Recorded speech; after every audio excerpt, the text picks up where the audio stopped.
यदि आपका बच्चा किसी भी सरकारी नौकरी के लिए अप्लाई करता है तो उन्हें मना ना करें और ना ही उनका मनोबल तोड़ें। जानिए कैसे और क्यों।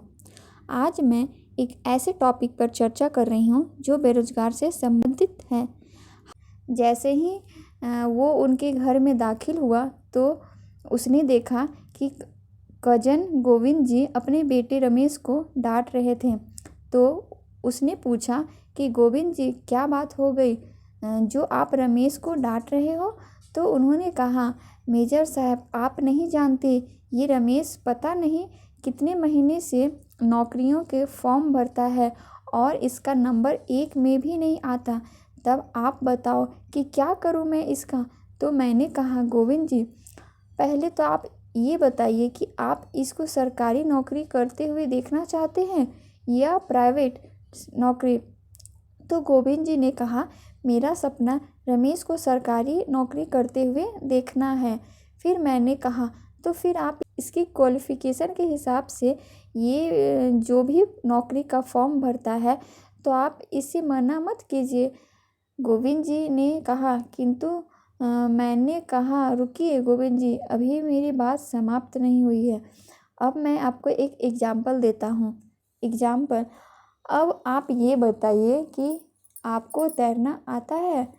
तो उन्होंने कहा, नहीं मुझे तैरना नहीं आता। लेकिन आप ऐसा क्यों पूछ रहे हो मेजर साहब। मैंने कहा, अब आप ये बताइए कि आपके सामने ऐसी कोई विकट परिस्थिति आ जाए, मानो आपके तीनों तरफ आग लग गई है और आपके सामने एक तालाब और आग धीरे धीरे आपके समीप आ रही है और आपको तैरना भी नहीं आता। उस स्थिति में आप आग में जलना पसंद करोगे या फिर सामने तालाब में जाना।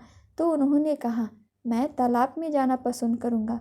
तो मैंने कहा कि आपको तैरना नहीं आता फिर भी आप तालाब में जाना पसंद कर रहे हो। तो गोविंद जी बोले, चाहे मुझे तैरना ना आए किंतु तालाब में जाकर मैं जिंदा रहने की कोशिश तो कर सकता हूँ।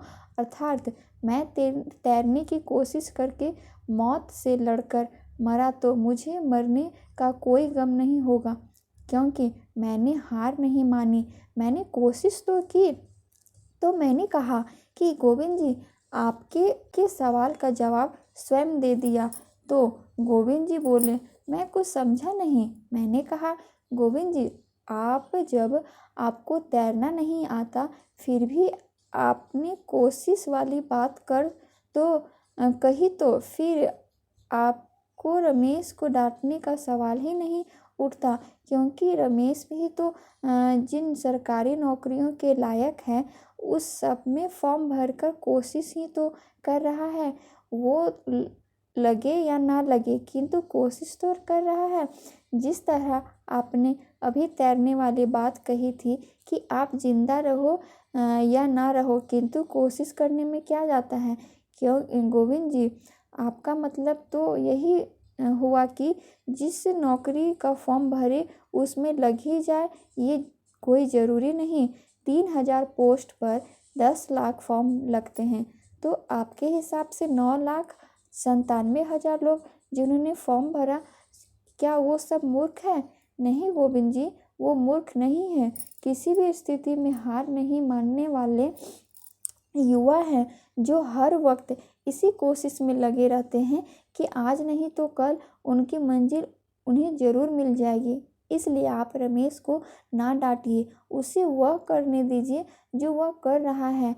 फिर मैंने कहा, आप बताइए गोविंद जी कौन गलत है। तो गोविंद जी ने कहा, मेजर साहब आपका बहुत बहुत धन्यवाद जो आज आपने मुझे मेरी बड़ी गलती का एहसास करवाया।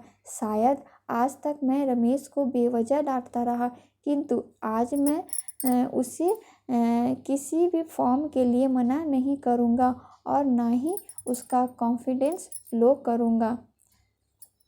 इससे ये पता चलता है कि बच्चे ही गलत नहीं होते, कुछ बड़ों की भी गलती होती है। इसलिए हमेशा किसी भी बात की गहराई तक जाइए और फिर कोई निर्णय लीजिए।